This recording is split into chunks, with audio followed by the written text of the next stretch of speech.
वंदे मातरम विद्यार्थी मित्रों, केम छो? मजामां? लास्ट लेक्चरमां आपणे सरेराश वेग अने सरेराश झड़प अने एना स्थान विरुद्ध समयना आलेखो परथी अमुक दाखलाओ छे आपणे जोया हता।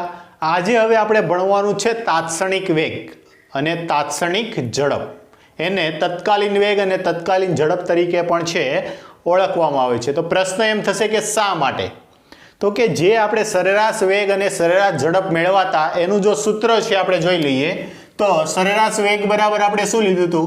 सरेराश वेग बराबर स्थानांतरना छेदमां समयगाळो एटले के डेल्टा एक्स ना छेदमां डेल्टा टी। हवे आ समयगाळो छे ए केवो हशे? सूक्ष्म पण हशे अने मोटो पण हशे। जो एक उदाहरण द्वारा समजीए।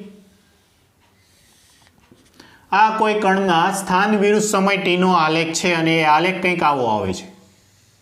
चालो ओके, तो हवे आपणे शुं कीधुं हतुं के आवा कोईपण आलेख होय एनो जे ढाळ मळशे ए ढाळ छे आपणने कोनुं मूल्य आपतो होय छे? सरेराश वेग अने जो एनुं मूल्य लई लईए तो सरेराश झड़प। एटले के आनुं ढाळ छे ए आपणने सरेराश वेग अने जो एनुं मूल्य लई लईए तो सरेराश झड़प छे आपतो होय छे। अने एना माटे आपणे एम कीधुं हतुं के आनो जे ढाळ आवे छे ए कंईक खूणो बनावे। धारो के आ छे 2 पॉइंट अने एनी वच्चेनो जो ढाळ लईए तो एक्स अक्ष साथे आ खूणो बनावे छे। ए स्थान विरुद्ध समयना आलेख परथी कीधुं हतुं। अने आ खूणो तो के ढाळ बराबर tan थीटा बराबर डेल्टा एक्स ना छेदमां डेल्टा टी अने आने ज आपणे शुं कीधुं हतुं? सरेराश वेग। ओके, तो आ जे ढाळनो जे ढाळ छे जेटलो तीक्ष्ण एटलो सरेराश वेग छे वधारे हशे। तो हवे आवे केवुं के आवा समयगाळा अलग अलग होय ने एना माटे सरेराश वेग छे मेळवવો होय तो दरेक वखते आपणे एनो ढाळ मेळवવો पड़े अने समीकरण छे सोल्व करवुं पड़े। पण जो हुं समयगाळा सूक्ष्म लेतो जाउं तो अने आ कोई पर्टिक्युलर समय माटे मारे वेग मेळवવો होय तो અહીંથી मारे एने शुं भरवવું पड़े? स्पर्शक। तो आ खूणो मळे। तेवी रीते अहींया कोई छे ने आने लेवो होय तो आ रीते आम मारे स्पर्शक दોરવો પડશે। आ रीते माफ करजो, आ रीते मारे शुं दોરવો પડે? स्पर्शक। तो आ छे हुं मळ्यो मने सरेराश वेग छे मेळ्यो। पण जो कोई पर्टिक्युलर समय माटे मेळवવો होय तो एना माटे मारे आ समयगाळो केवो लेवो पड़े? एकदम सूक्ष्म एटले के limit delta t tends to 0। तो जो एना ज माटे तो के कोईपण क्षणे वेगने एटले के तात्क्षणिक वेगने सरेराश वेगना अति सूक्ष्म समयगाळा डेल्टा टी ना लक्ष्य स्वरूपे दर्शावी शकाय छे। तेथी तात्क्षणिक वेग बराबर तात्क्षणिक वेग v बराबर limit delta t tends to 0 delta x ना छेदमां डेल्टा टी। वળી आ थशे के आ शुं लिमिट लक्ष्य शुं छे? लक्ष्य साबु नथी भाई, गणितનું ટર્મ છે। લિમિટ એટલે કે લક્ષ ડેલ્ટા ટી ટેન્ડ્સ ટુ 0 એટલે કે આ ડેલ્ટા ટી સમયગાળો છે 0 ની કેવો છે? એકદમ નજીક છે।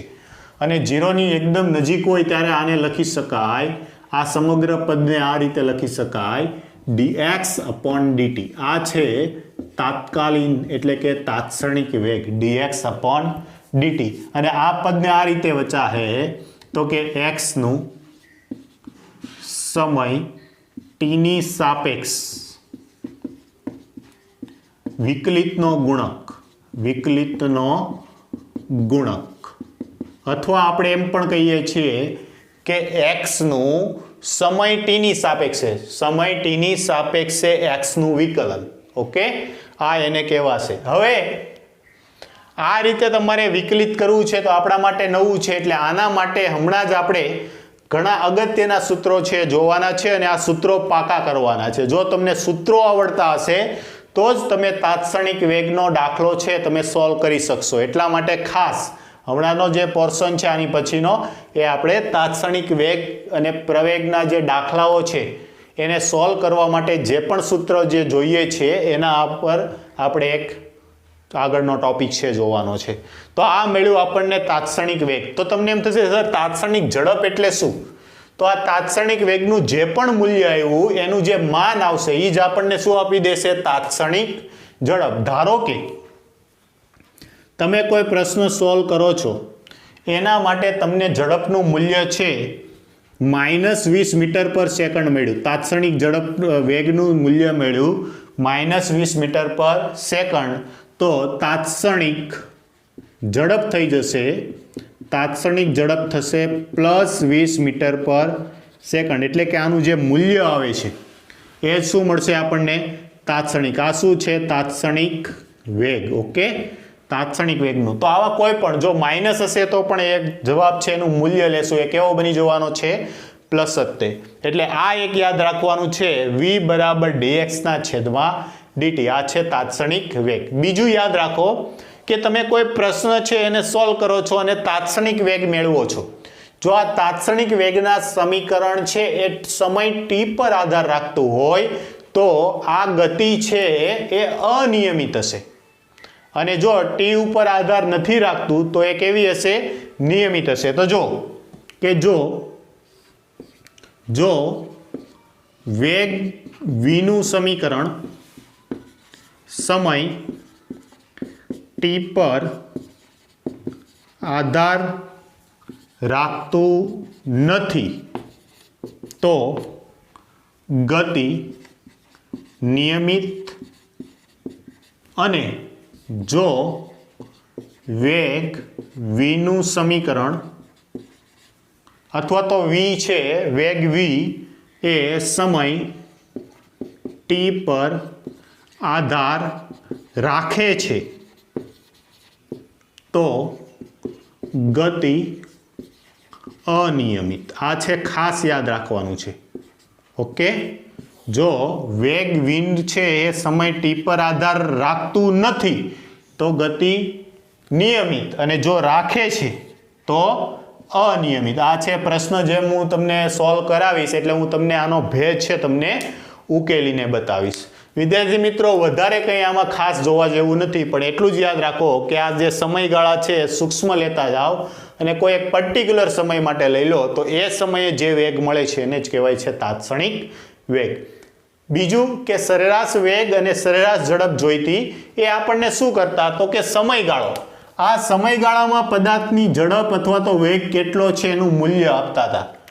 ધારો કે હું તમને એમ કહું કે તમે એક કારથી ડ્રાઇવિંગ કરો છો, પહેલી કલાક દરમિયાન તમારી ઝડપ છે 60 કિલોમીટર પ્રતિ કલાક અને બીજા સમયે બીજી એક કલાક દરમિયાન તમારી ઝડપ છે 40 કિલોમીટર પ્રતિ કલાક, તો તમારી સરેરાશ ઝડપ કેટલી? તો તમે એમ કહી દેશો કે સર સરેરાશ ઝડપ છે 50 કિલોમીટર પર કલાક છે. ઓકે, પરંતુ હું તમને એમ કહું કે તમારી ઝડપ 1 કલાક ને 5 મિનિટે કેટલી? તો તમારી પાસે કોઈ આન્સર હશે નહીં. તો આવા સચોટ આન્સર માટે આપણે કઈ રાશિ વ્યાખ્યાયિત કરીએ છીએ? તાત્ક્ષણિક, એટલે કે તત્કાલીન વેગ અને ઝડપ. વેગ છે આપણને મળી જશે dx/dt અનુસાર, અને આ વેગનું જે મૂલ્ય આવે છે એ મૂલ્ય જ આપણને શું આપી દેશે? તાત્ક્ષણિક ઝડપ. એટલે ખાસ વિદ્યાર્થી મિત્રો, થિયરી છે ખૂબ લાંબી છે, પણ જે એનો કોન્સેપ્ટ છે એ જ હું તમને અહીંયા બતાવું છું કે જેથી તમને સમજવામાં સરળતા પડે. ચાલો તો ફટાફટ છે આ બોર્ડ પર છે લખી નાખો ને પછી આને આધારિત સૂત્રો જોઈએ. ચાલો વિદ્યાર્થી મિત્રો, હવે આપણે જોવાનું છે થોડાક અગત્યના સૂત્રો. બધા એ જ પાકા કરવાના છે અને આને યાદ રાખવાના છે, એના વગર આપણું કંઈ કામ થવાનું નથી. તો આજના લેક્ચર માટે, આજની લેક્ચરની જે આ જડીબુટી છે, જો આ જડીબુટી ઉતારી લીધી ને તો પછી આખું તમારું જીવન છે નિરોગી બની જવાનું છે. એટલે ખાસ ફિઝિક્સ માટે તો ખાસ તમારે આ સૂત્રો છે યાદ રાખવાના છે. મેથ્સવાળા ભાઈઓ છે એ મેથ્સમાં પણ ભણશે, પણ આપણે ખાસ બધાએ યાદ રાખવાના છે. તો એમાંનું પહેલું સૂત્ર તો કે d/dx કોન્સ્ટન્ટ ઇક્વલ ટુ 0. એક પછી એક સૂત્ર છે, હું ફટાફટ તમને સમજાવતો જાઉં છું. તમે તમારી નોટબુક છે અને પેન સાથે રાખો અને સાથે સાથે તમે આનું લખતા રહેજો. ઓકે, ચાલો પહેલું તો ધારો કે તમને કોઈ સમીકરણ આપે આ રીતે, y = 5, અને આનું છે તમને x ની સાપેક્ષે વિકલન કીધું હોય, તો આવું કીધું હોય તો dy/dx = તો y ને બદલે તમારી પાસે કેટલા છે? 5. તો 5 છે એ કેવી કહેવાય? અચળ સંખ્યા કહેવાય. 5 કેવી સંખ્યા કહેવાય? અચળ, અને અચળનું વિકલન 0. તો અહીંયા મેં લખેલું છે કોન્સ્ટન્ટ. કોન્સ્ટન્ટ એટલે અચળ. આ રીતે તમને કોઈ બીજી સંખ્યા આપે, ધારો કે y = -27 તો આમનું પણ શું થશે d/dx -27 છે અચળ કહેવાય એનું વિકલન 0 આ જ રીતે એવું જરૂરી નથી કે એનું વિકલન છે x ના સાપેક્ષે થાય આપણે જે તત્કાલીન વેગનું સૂત્ર જોયું હતું એમાં હતું dx/dt હતું એટલે કે સમયની સાપેક્ષે હતું તો આ રીતે હોત તો y = 10 અને તમને એમ પૂછ્યું હોત કે d/dt અને એમાં dy/dt મેળવવાનું હોત એટલે y = 10 તો ભલે ને t ની સાપેક્ષે રહ્યું પણ આ કેવું કહેવાય તો કે અચળ 10 અચળ કહેવાય ને અચળનું વિકલન 0 એટલે એવું જરૂરી નથી કે અહીંયા t જોવો જોઈએ કે x જ હોવો જોઈએ એટલે આ એક ખાસ ધ્યાન આપજો અહીંયા મેં સામાન્ય રીતે x ના સ્વરૂપે દર્શાવેલું છે કેમ કે નોર્મલી તો આપણે t ના રેફરન્સમાં જ બધું આવશે પણ ક્યારેક ક્યારેક ધારો કે x ના રેફરન્સમાં પણ આવ્યું તો આપણને કોઈ કન્ફ્યુઝન થવું જોઈએ નહીં અને બીજું કે આ બધા બોલવા અને યાદ રાખવા સરળ બની જશે જો t ના રેફરન્સમાં લઈશું તો ક્યાંક તમે મિસમેચ છે થઈ જશે ઓકે તો આ પહેલું સૂત્ર સમજાઈ ગયું હશે કે કોઈ પણ અચળ હોય અચળનું વિકલન કેટલું આવશે 0 થોડાક એક્સ્ટ્રા એક્ઝામ્પલ આપું છું જાતે સોલ્વ કરજો y = 101 y = -27 y =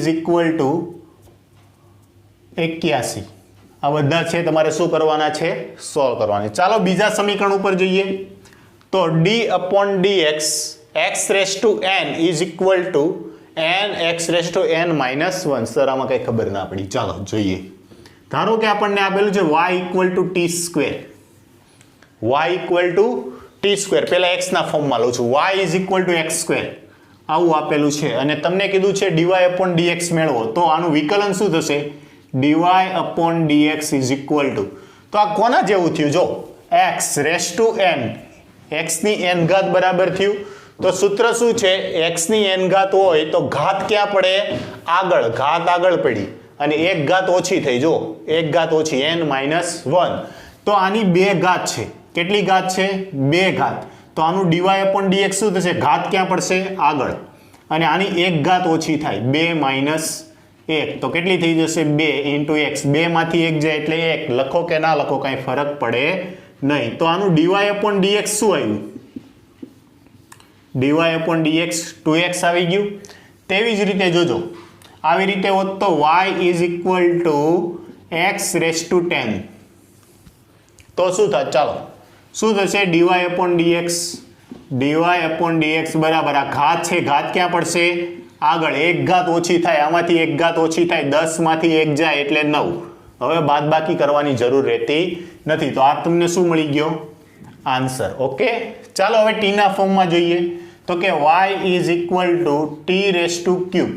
t³ છે t નો ઘન છે તો હવે જો આ x હતું તો રેફરન્સમાં આપણે dx લેતા હતા t છે તો રેફરન્સમાં શું લઈશું y dy/dt ઓકે આ એક છે તમારે ખાસ ધ્યાન રાખવાનું છે શું હતું x હતું તો x ની સાપેક્ષે વિકલન કરતા હતા t હતું તો t ની સાપેક્ષે તો dy/dt બરાબર ઘાત ક્યાં પડશે આગળ એક ઘાત ઓછી આ એનો શું આવી ગયો આન્સર ઓકે ચાલો એવું થોડું જરૂરી છે હે ભાઈ એવું થોડું જરૂરી પ્લસ ઘાત જ આપે માઇનસ આપી તો માઇનસ આપી જોજો y = x⁻2 ચાલો y બરાબર x ની -2 ઘાત તો dy/dx બરાબર શું થશે આની માઇનસ ઘાત ક્યાં પડશે આગળ એક ઘાત ઓછી થશે -2 -1 ઓકે ઘાત ક્યાં પડી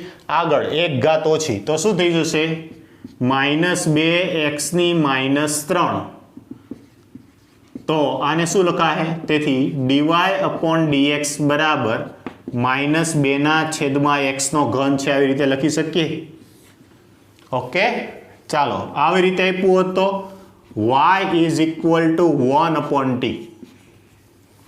y = 1/t તો આને આ રીતે લખાય t ની -1 તરીકે લખી શકીએ ઓકે ચાલો હવે સૂત્ર લાગુ પાડો t ની રેફરન્સમાં હોવાથી dy/dt બરાબર ઘાત ક્યાં પડશે આગળ એક ઘાત ઓછી એક તો -1 હતી ને એમાં એક ઘાત ઓછી થઈ એટલે -2 તો આને આમ થશે -1/t ટી સ્ક્વેર. ઓકે, તો આ શું થઈ ગયું? y નું t ની સાપેક્ષે વિકલન.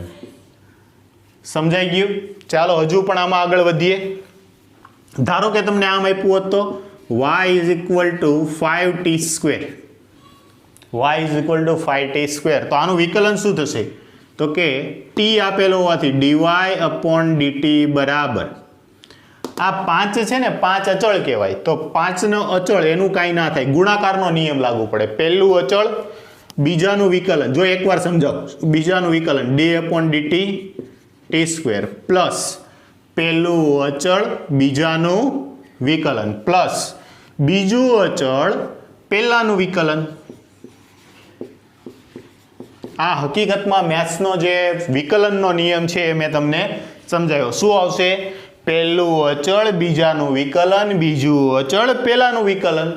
તો જો 5 અચળ છે, વિકલન કોનું કરીએ છીએ? ટી સ્ક્વેરનું. ટી સ્ક્વેર ઘાત ક્યાં પડશે? આગળ. એક ઘાત ઓછી, 2 માંથી 1 જાય એટલે 1 લખવાની જરૂર નથી. પ્લસ ટી સ્ક્વેર 5 નું વિકલન, 5 અચળ કહેવાય, અચળનું વિકલન 0. 5 ગુણ્યા 2 જવાબ કેટલો આવ્યો? 10t. તો શું આવ્યું? dy અપોન dt બરાબર 10t. ઓકે, તો આ રીતે છે આપણે આન્સર મેળવી શકીએ. હવે જો હું તમને એક વાત સમજાવું છું. આનો આન્સર હતો કેટલો આવ્યો? 10t. તો હતું શું? 5t square. તો આમાં શું થયું? ઘાત આગળ પડી, 5 ગુણ્યા 2 10, 10 2 1 2 માંથી 1 જાય એટલે 1, 10t આવી ગયું.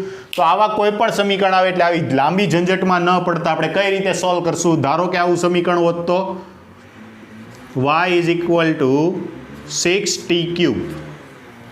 તો આને કઈ રીતે સોલ્વ કરત? તો ઘાત આગળ પડત. y is equal two dy upon dt બરાબર ઘાત ક્યાં પડત? આગળ. તો 3 આગળ પડ્યા અને એની એક ઘાત ઓછી થાત તો આ રીતે 6 તેરી 18, 18t સ્ક્વેર. આનો આન્સર આવી ગયો. ઓકે, તો આ રીતે છે તમારે પ્રશ્નો છે સોલ્વ કરવાના છે. પછી ભલે ને માઇનસ ઘાત હોય. સમજાણું? તો પહેલું શું કે અચળ છે, અચળનું વિકલન 0. બીજું કે x રેસ ટુ n ના ફોર્મમાં છે તો ઘાત આગળ પડશે, એક ઘાત ઓછી. ઘાત આગળ પડી, 5 ગુણ્યા 2 10 અને એક ઘાત ઓછી એટલે 2 માંથી 1 જાય, 1 લખો કે ના લખો. એવી રીતે આ ઘાત આગળ પડી, 6 તેરી 18 અને 3 માંથી 1 ઘાત ઓછી થઈ એટલે 2. ઓકે, ચાલો ફટાફટ છે અમને કોપી કરી લો, પછી આગળના સમીકરણો છે આપણે જોઈએ. ચાલો વિદ્યાર્થી મિત્રો આગળ વધીએ. હવે ત્રીજું સમીકરણ. તો d upon dx e raise to x. જો e રેસ ટુ x હોય તો એનું શું થશે? e raise to x. e raise to x નું e રેસ ટુ x. એટલે કે આ રીતે આપ્યું હોય તો y is equal two e ની 5 ઘાત. y is equal two e ની 5 ઘાત. ઓકે, તો આનું સમીકરણ શું થશે? dy અપોન dx બરાબર e ની 5 ઘાત. એમાં કાંઈ ફેરફાર આવશે નહીં. એટલે e રેસ ટુ x ના ફોર્મમાં જો કોઈ સમીકરણ આપેલું છે તો એ એઝ ઇટ ઇઝ રહેશે, એમાં કોઈ બદલાવ આવશે નહીં. ઓકે, તેવી રીતે y ના ફોર્મમાં પણ હોય તો સોરી t ના ફોર્મમાં y is equal two e raise to -2. તો શું થશે? dy upon dt is equal two e raise to -2. આમાં કોઈ બદલાવ આવશે નહીં. Okay, e raise to x હોય તો e રેસ ટુ x નું શું થઈ જશે? e raise to x. પણ આનું છે ફરીવાર કરવાનું આવે, આમનું ફરીવાર કરવાનું. પણ અહીંયા તો કેવું છે કે સંખ્યા છે અને સંખ્યાની સાપેક્ષે કંઈ હોતું નથી. ઓકે, એટલે આ રીતે તમે યાદ રાખજો કે e રેસ ટુ x ના ફોર્મમાં કોઈ જ વસ્તુ છે તો એનું એઝ ઇટ ઇઝ રહેશે, એમાં કોઈ બદલાવ આવશે નહીં. તેવી રીતે આ રીતે પણ આવે તો કે y is equal two e raise to 2t. અને હવે જો તમને આને એમ કીધું હોત કે dy અપોન dt બરાબર e રેસ ટુ 2t, પણ આ જે ઘાત છે એનું ફરી વાર આવે, d અપોન dt 2t, અને આનું t ની સાપેક્ષે 1 થાય તો આનું ઇક્વેશન આવી જાય e raise to 2 into e raise to 2t. પણ આ છે બહુ આગળની વાત છે, એટલે બધે આપણે જવાનું નથી. એટલે આ જ યાદ રાખો કે જે e ની ઘાત છે કેવી આવી જશે? બેઠી આવી જશે. અથવા યાદ રાખો કે એની જો સાથે t ની સાથે કોઈ સહગુણક છે તો એ સહગુણક અહીંયા ગુણાકારમાં આવી જશે. ઓકે, ચાલો નેક્સ્ટ જોઈએ log x. હવે log અને ln બે વસ્તુ છે એમાં જોઈએ.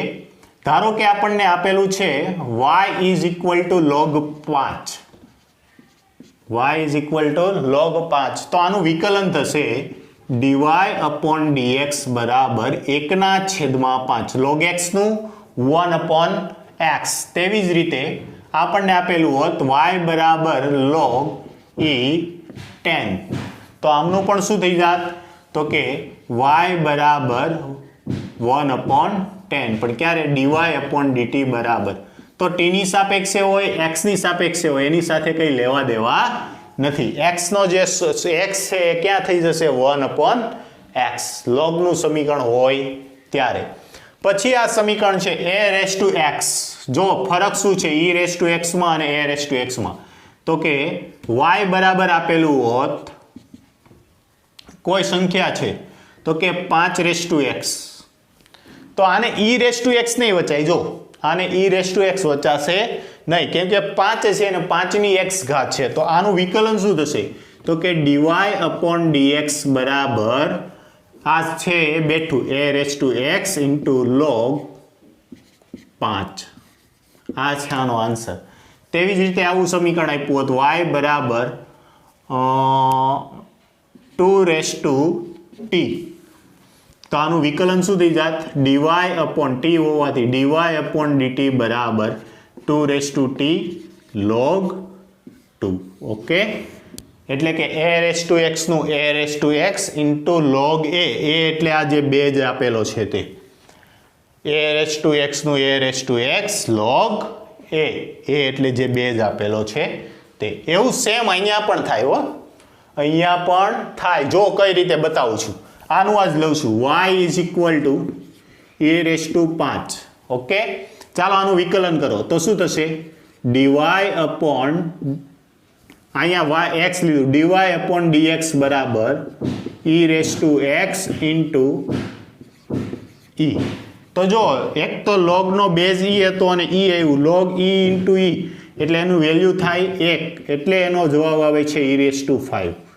ઓકે, એ આ ફોર્મ જ છે, આ સૂત્ર ઉપરથી જ બનાવેલું આ સૂત્ર છે, પણ log નો બેઝ આવે e અને એમાં પણ e, બે આધાર અને બેઝ બે સરખા હોય તો એની વેલ્યુ થાય 1, લખવાની જરૂર રહેતી નથી. એટલે આ બે એક જ સ્વરૂપે છે પણ અલગ અલગ મેથડના છે. પછી નેક્સ્ટ જોઈએ કે જો સાઇન આપેલું હોય તો સાઇનનું વિકલન શું થશે cos. યાદ રાખજો સાઇનનું cos, cosનું માઇનસ સાઇન. ફરી વાર સાઇનનું વિકલન cos, cosનું વિકલન માઇનસ સાઇન. ઓકે, બે યાદ રહી ગયા. પછી ટેનનું વિકલન માઇનસ sec સ્ક્વેર x અને કોટનું થશે માઇનસ cosec સ્ક્વેર x. ફરી વાર માફ કરજો, ટેનના બોલવામાં મેં ભૂલ કરી. ટેનનું વિકલન થશે sec સ્ક્વેર x અને કોટનું વિકલન થશે minus cosec square x. Okay, આ રીતે આ બે યાદ રાખવાના છે. પછી secનું થશે sec x into tan x અને કોટનું થશે minus cosec square into cot x. એટલે આટલા સમીકરણો છે તમારે યાદ રાખવાના છે અને આની થોડીક પ્રેક્ટિસ કરી લેવાની છે. સિમ્પલ જ આવે છે, આપણે તો આ સમીકરણ ઉપયોગમાં આવે આ બે જ તે મોસ્ટલી આખું જે તાત્ક્ષણિક ભણી જશું ત્યાં સુધી, પણ જો આ જગ્યાએ આવ્યા છે એટલે આ બધાની જ માહિતી છે એ લઈ લઈએ. ખાસ તમારે એટલા યાદ કરવાના છે 1 2 3 4 અને બાકીના a રેઝ ટુ x નહીં યાદ રાખો તો ચાલશે, એનો હાલ પૂરતો આપણે કોઈ ઉપયોગ આવતો નથી. ચાલો ફટાફટ છે આમને તૈયાર કરી લો અને પછી આપણે તાત્ક્ષણિક વેગ અને ઝડપ આધારિત છે દાખલાઓ જોઈએ. ઓકે, ચાલો વિદ્યાર્થી મિત્રો, તો હવે જોઈએ ઉદાહરણનો દાખલા નંબર 3.2. x અક્ષને અનુલક્ષીને ગતિ કરતા એક કણ માટે સ્થાનનો સંબંધ x બરાબર a પ્લસ bt સ્ક્વેર આપેલો છે, જ્યાં a બરાબર 8.5 મીટર, b બરાબર 2.5 મીટર પર સેકન્ડ સ્ક્વેર અને t નું માપન સેકન્ડમાં છે. તો બે પ્રશ્નો આપણને પૂછેલા છે. t ઇક્વલ ટુ 0 સમયે તેનો વેગ કેટલો હશે અને b t ઇક્વલ ટુ 0 સેકન્ડથી 2.0 સેકન્ડથી 4.0 સેકન્ડની વચ્ચે સરેરાશ વેગ છે કેટલો હશે. તો પહેલું પૂછેલું છે t ઇક્વલ ટુ 0 સમય, તો આપણને ખબર કેમ પડે કે આ તાત્ક્ષણિક વેગનો દાખલો છે કે નથી? તો જો સરેરાશ વેગના દાખલા હશે તો સમયગાળો આપેલો હશે. યાદ રાખો યાદ રાખો યાદ રાખો, જો સરેરાશ વેગનો દાખલો હશે તો આ રીતે સમયગાળો આપેલો હશે, અને જો તાત્ક્ષણિક વેગ અથવા તો તત્કાલીન વેગનો દાખલો હશે તો કોઈ એક પર્ટિક્યુલર સમય આપી દીધો હશે. એક શું હશે? તાત્ક્ષણિક વેગ. તો જો પહેલા તો હું સમીકરણ લખું છું, x is equal to a plus b t square. Okay, હવે તમારે પહેલા તો આનું શું કરી નાખો? વિકલન કરી નાખો. તો અહીંયા t છે તો t ની સાપેક્ષે વિકલન કરો તો શું થશે? v ઇન્સ્ટન્ટિયસ, અથવા તો લખવાની જરૂર નથી, v ઇન્સ્ટન્ટિયસ બરાબર dx અપોન dt, અને x બરાબર આપણી પાસે શું છે? x બરાબર તો કે a પ્લસ બીટી સ્ક્વેર. ચાલો a અને b ની કિંમત મૂકો. પહેલી વાર છે એટલે મૂકું છું, જોજો, યાદ રાખજો. a ની કિંમત કેટલી છે? 8.5 પ્લસ 2.5 ટી સ્ક્વેર. તો હવે આ વિકલન છે એ બેવને લાગુ પડે. સરવાળામાં હોય તો આ વિકલન છે કોને લાગુ પડે? બેવને. તો પહેલું છે આ અચળ કહેવાય. અચળનું વિકલન કેટલું આવશે? 0, અથવા તો એકવાર સેપરેટ લખી નાખું છું, D upon DT 8.5 plus D upon DT 2.5 T square. આ અચળ કહેવાય. અચળનું વિકલન 0 પ્લસ આ કોણના ફોર્મમાં આવ્યું? તો કે 2.5 ટી સ્ક્વેર એટલે x⁻m ફોર્મ જેવું છે. તો 2.5 અચળ છે બહાર નીકળી જાય. ટી સ્ક્વેરનું વિકલન શું થશે? તો કે ઘાત આગળ પડે, એક ઘાત ઓછી, 2 માંથી 1 ઓછી થાય, લખવાની જરૂર નથી, અથવા આ રીતે દર્શાવી દો. 2.5 ગુણ્યા 2 તો શું આવશે? 5t. કોના બરાબર આવ્યું? આપણે દૂર દૂર ભાગતા કેમ જઈએ છીએ હે ભાઈ? કોના બરાબર આવ્યું?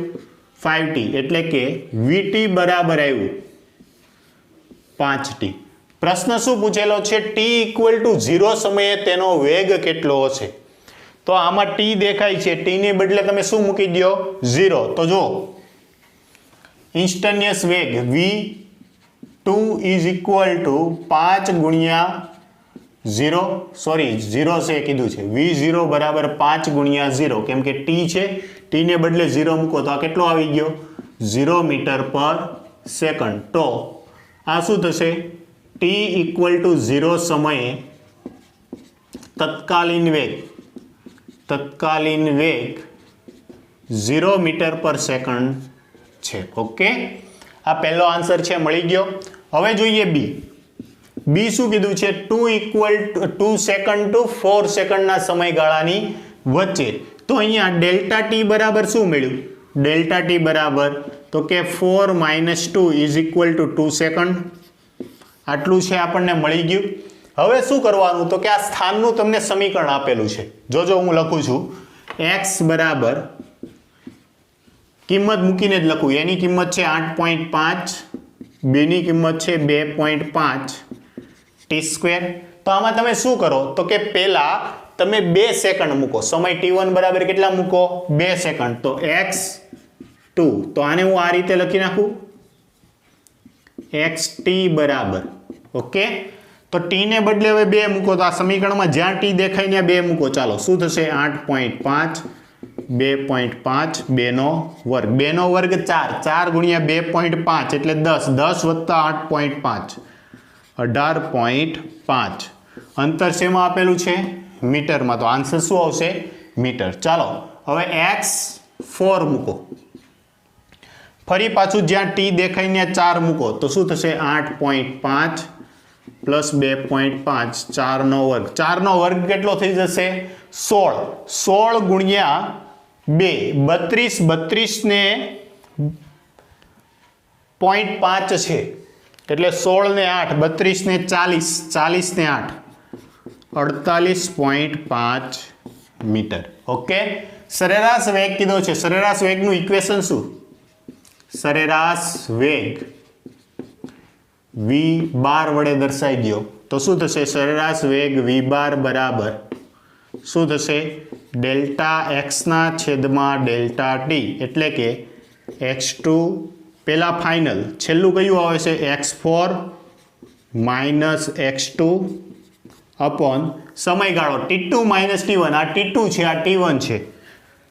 t2 માઇનસ t1 અને t2 બરાબર કિંમત છે સીધી જ મૂકી દઈએ, 4 માઇનસ 2 ચાલો x2 x4 બરાબર આપણી પાસે કેટલા છે 48.5 માઇનસ 18.5 ના છેદમાં 2 બાદ બાકી કરો કેટલી આવશે 30 ભાગ્યા 2 કેટલા આવી જશે 15 મીટર પર સેકન્ડ તો સરેરાશ વેગ v બાર બરાબર કેટલું આવ્યું 15 મીટર પર સેકન્ડ અને તાત્ક્ષણિક વેગ તત્કાલીન વેગ t ઇક્વલ ટુ 0 સમય કેટલો આવ્યો 0 મીટર પર સેકન્ડ એટલે બસ સિમ્પલ જ છે આ રીતે તમારે છે દાખલો ગણવાનો શું કરવાનું કોઈ ઇન્સ્ટન્ટિયસ સમય આપી દીધો હોય તો એનું વિકલન કરી નાખો આ સમીકરણનું છે આપણે વિકલન કર્યું તો જેમ જેમ તમે પ્રેક્ટિસ કરશો એમ તમને આમાં ઉપર છે ફાવટ આવી જશે ઓકે અને થોડાક એક્સ્ટ્રા એક્ઝામ્પલ છે આપણે જોવાના છે જેથી તમારી પકડ છે વધુ મજબૂત થશે પણ આટલું યાદ રાખો વિકલન કરી નાખો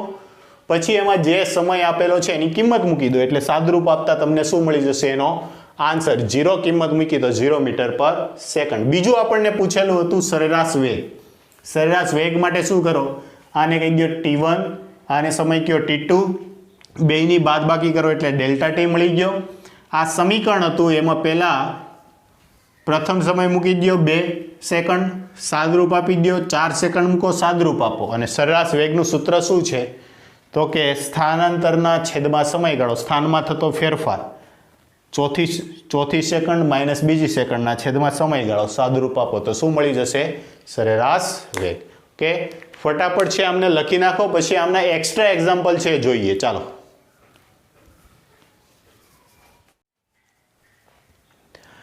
વિદ્યાર્થી મિત્રો તો એક એક્સ્ટ્રા પ્રશ્ન જોઈએ તો કે x અક્ષ પર ગતિ કરતા એક કણના સ્થાન વિરુદ્ધ સમયને સાંકળતું એક સમીકરણ છે x બરાબર t³ minus 12t plus 20 metre વડે દર્શાવવામાં આવ્યું છે તો t ઇક્વલ ટુ 0 સમયે કણનું સ્થાન અને વેગ મેળવો જ્યારે કણનો વેગ શૂન્ય થાય ત્યારે તેનું સ્થાન મેળવો એક જ પ્રશ્ન છે તમારા ઘણા બધા ડાઉટ છે એ આજે ક્લિયર થઈ જવાના છે ઓકે તો જેમને આવડે છે ઘડીકવાર માટે વિડીયો પોઝ કરો અને ટ્રાય કરો ચાલો તો તમે છે ટ્રાય કરી લીધી છે હવે તમારા આન્સર છે ચેક કરો તો સોલ્યુશન જો સમીકરણ આપેલું છે એમાં આપણને કીધું છે કે t ઇક્વલ ટુ 0 સમયે પહેલા તો એનું સ્થાન અને પછી એનો વેગ મેળવવાનો છે t ઇક્વલ ટુ 0 સમય એટલે કોઈ એક ચોક્કસ સમયનું મૂલ્ય આપી દીધું એટલે આપણને શું મેળવવાનું કીધું છે તાત્ક્ષણિક વેગ ચોખવટ નહીં પાડે તાત્ક્ષણિક વેગ મેળવો કે તત્કાલીન વેગ મેળવો પણ શું આપી દેશે કોઈ એક ચોક્કસ સમય આપી દેશે એટલે આપણે સમજી જવાનું શું મેળવવાનું છે તાત્ક્ષણિક વેગ ઓકે ચાલો એમાં એ જોઈએ પહેલા તો શું કીધું t ઇક્વલ ટુ 0 સમયે કણનું સ્થાન તો અહીંયા જ્યાં પણ સમય x t બરાબર ફરીવાર લખું છું t³ minus 12t plus 20 okay હવે શું કરો કે t ઇક્વલ ટુ 0 સમયે તો આ સમીકરણ કેવું થઈ જશે x0 બરાબર જ્યાં સમય t દેખાય ત્યાં 0 મૂકી દો તો 0 નો ઘન માઇનસ 12 ઇન્ટુ 0 પ્લસ 20 ચાલો 0 નો ઘન 0 સાથે કોઈ ગુણાકારમાં 0 તો વધ્યા કેટલા 20 તો કણનું સ્થાન શું છે પ્લસ 20 મીટર એવું કહી દો x ઇક્વલ ટુ 0 સમયે પહેલું મળી ગયું કણનું સ્થાન ક્યાં છે પ્લસ 20 મીટર પર છે ઊભો છે હવે એનો વેગ મેળવવાનો છે તો ચાલો પહેલા તો જે આ સમીકરણ આપેલું છે એનું સમયની સાપેક્ષે વિકલન કરતા તો x નું સમયની સાપેક્ષ વિકલન કરતા શું મળશે તો કે તાત્ક્ષણિક વેગ v બરાબર d/dt સમીકરણ કેવું આપેલું છે t³ minus 12t plus 20 okay શું કરો આ ત્રણ પદ આપેલા છે ત્રણનું અલગ અલગ વિકલન કરવાનું છે ચાલો પહેલું પદ t³ ઘાત ક્યાં પડશે આગળ એક ઘાત શું થશે ઓછી 3 માંથી 1 જાય એટલે 2 3t² માઇનસની નિશાની 12 એમ જ તે t નું t ની સાપેક્ષે તો t ની કેટલી ઘાત કહેવાય એક ઘાત એક માંથી 1 જાય તો 0 ઘાત અને કોઈ પણ ની 0 ઘાત એટલે 0 કહેવાય ઓકે પ્લસ 20 કેવા કહેવાય અચળ અને અચળનું વિકલન 0 ચાલો કોઈ પણ ની 0 ઘાત એટલે 1 તો આજનું વિકલન શું આવી ગયું 3t² માઇનસ 12 આ છે વેગ મળી ગયો, તાત્ક્ષણિક વેગ. હવે કયા સમયે પૂછેલું છે?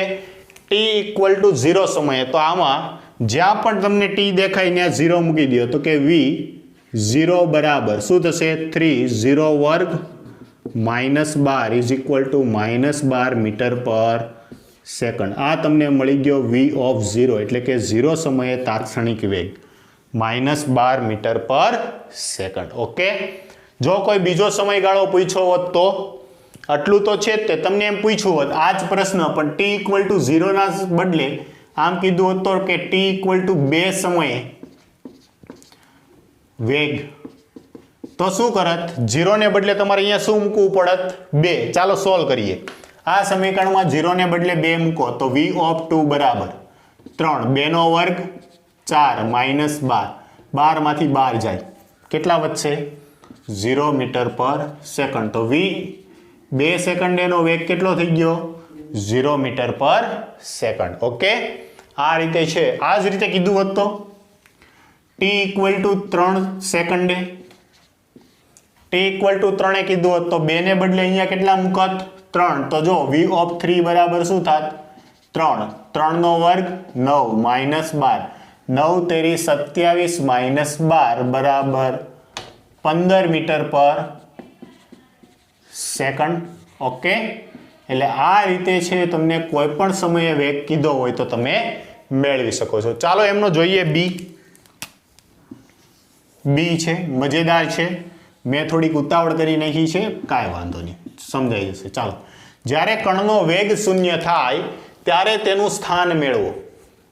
મને ખબર નહોતી એને મેં તમને આપી દીધું છે, પણ જો તમને એમ કીધું હોય જ્યારે કણનો વેગ શૂન્ય થાય ત્યારે તેનું સ્થાન, તો આ વેગ છે એ વેગ બરાબર શું લઈ લેવાનું? 0. તો કે વેગ v બરાબર 0, તેથી 3t² -12 ઇઝ ઇક્વલ ટુ 0, તેથી 3t² is equal two 10, t² equal to 4, તેથી t બરાબર શું થશે? 2 સેકન્ડ. તમને એમ થશે સર t² બરાબર 4 અને 4નું વર્ગમૂળ ±2 ના આવે? સમય કદાપી માઇનસ હોતો નથી, સમયનું મૂલ્ય કદાપી ઋણ હોય નહીં, એટલે t equal to 2 second. Okay, હવે આ તમારો આન્સર મળી ગયો. કયા કણનો, જ્યારે કણનો વેગ શૂન્ય થાય ત્યારે તેનું સ્થાન, તો કે t ઇક્વલ ટુ 2 સેકન્ડે કણનો વેગ છે શૂન્ય થશે અને આ સમયનું સ્થાન ક્યાં હશે? તો કે આ સ્થાનવાળા સમયમાં t ઇક્વલ ટુ કેટલા મૂકી દો? 2. તો શું થશે? x2 બરાબર સમીકરણ શું છે? t³ એટલે 2 નો ઘન -12 × 2 + 20. ચાલો 2 નો ઘન કેટલો થશે? 8. 12 × 2 24 + 20. 20 ને 8 28 માંથી 24 જાય 4 મીટર. તો કે x બરાબર 2 સેકન્ડે ક્યાં પહોંચ્યો હશે? 4 મીટર પર છે પહોંચ્યો હશે. એટલે આ રીતે છે તમે પ્રશ્નો છે સોલ્વ કરી શકો છો. ફટાફટ છે આમને લખી નાખો. હજુ પણ એકાદા બે છે આપણે એક્સ્ટ્રા એક્ઝામ્પલ જોઈએ. ચાલો વિદ્યાર્થી મિત્રો, હજુ પણ વધુ દાખલાઓની પ્રેક્ટિસ કરી લઈએ. તો આપણને એક સમીકરણ આપેલું છે x બરાબર 6 + 18t + 9t². આમનો t ઇક્વલ ટુ 0 સમયે વેગ મેળવવાનો છે. ચાલો કઈ રીતે મેળવીશું? તો કે જો પહેલા તો જે સમીકરણ આપેલું છે લખી નાખીએ. x બરાબર 6 + 18t + 9t². આમને તમે રિવર્સ કરીને પણ લખી શકો છો, કેમ કે સરવાળામાં છે, સરવાળા માટે ક્રમનો નિયમ લાગુ પાડી શકો. હવે વેગ, તો કે વેગ v બરાબર d/dt એટલે કે dx/dt ને x બરાબર આપણી પાસે શું છે? 6 + 18t + 9t². ચાલો સરવાળામાં છે 6 નું વિકલન શું થશે? 0 + 18 અચળ t નું t ની સાપેક્ષે 1. સમજાણું કઈ રીતે આવ્યું હતું? +9 t² નું વિકલન, ઘાત આગળ પડી, એક ઘાત ઓછી, કેટલું થશે? 2t. તો આપણને આન્સર મળી ગયો. કેટલો મળ્યો? 18 + 9 × 2 18t. ઓકે, આ શું મળી ગયો? v of t. આ છે આપણને મળી ગયો. હવે કે શું પૂછ્યું છે? t ઇક્વલ ટુ 2 સેકન્ડ માટે. ચાલો તો t ને બદલે 2 મૂકો. v ઓફ 2 બરાબર 18 પ્લસ 18 ગુણ્યા 2, 18 ગુણ્યા 2 36, 36 ને 18 54 મીટર પર સેકન્ડ. આ છે તમારો આન્સર મળી ગયો. ટી ઇક્વલ ટુ 2 સમયે તાત્ક્ષણિક વેગ કેટલો હશે? તો કે 54 મીટર પર સેકન્ડ હશે. ઓકે, ચાલો નેક્સ્ટ જોઈએ એક્સ્ટ્રામાં. તો કે x બરાબર 2t² પ્લસ 3t દર્શાવો કે આ ગતિ નિયમિત છે કે અનિયમિત. હવે આ કેમ? તો જો મેં તમને થિયરી ભણાવી ત્યારે મેં તમને કીધું હતું કે જો વેગ છે એ સમયનું વિધેય નથી તો ગતિ કેવી હશે? નિયમિત. અને જો વેગ છે એ સમયનું વિધેય છે તો કેવું હશે? અનિયમિત. ચાલો ચેક કરીએ. સમીકરણ આપેલું છે x બરાબર 2t² પ્લસ 3t. તો વેગનું સમીકરણ શું થશે? વેગ v બરાબર શું થશે? d/dt. x ને મૂકી દો 2t² પ્લસ 3t. ચાલો બે અચળ, t² નું વિકલન શું થશે? 2t પ્લસ 3, t નું t ની સાપેક્ષે 1. આ શું મળી ગયું મને? વેગ મળ્યું. તો વેગનું સમીકરણ શું મળ્યું? 4t plus 3. જો આ વેગનું સમીકરણ છે સમય પર આધાર રાખે છે? હાજી હાજી એમ કહે? હાજી હાજી. વેગનું સમીકરણ છે કોના પર આધાર રાખે છે? સમય પર. તો કે અહીં વેગ એ સમય પર આધારિત હોવાથી ગતિ અનિયમિત છે. કેવી છે? અનિયમિત છે. ચમ કરીને ચમ અનિયમિત છે. ચાલો ટી ઇક્વલ ટુ 1 મૂકો. ટી ઇક્વલ ટુ 1 સમય. v બરાબર 4 × 1 પ્લસ 3 બરાબર કેટલા મળ્યા? 7 મીટર પર સેકન્ડ. v બરાબર 2 મૂકો. એ ભાઈ મૂકો. શું થશે? તો કે 4 2 પ્લસ 3, 4 ગુણ્યા 2 8 ને 3 11 મીટર પર સેકન્ડ. ચાલો v બરાબર 3 મૂકો. શું થશે? 4 તેરી 12 ને 3 15 મીટર પર સેકન્ડ. તો જો સમય સાથે વેગ છે સતત શું થઈ રહ્યો છે? વધી રહ્યો છે. તેથી ગતિ કેવી બની ગઈ? અનિયમિત. નિયમિત ગતિ કરતો પદાર્થ છે સરખા સમયમાં એક સરખું અંતર કાપે છે એવું આપણે ભણી ચૂક્યા છીએ. તો વિદ્યાર્થી મિત્રો, આશા રાખું છું કે તમને તાત્ક્ષણિક વેગ અને ઝડપ છે એ સમજાઈ ગયા હશે. ઓકે.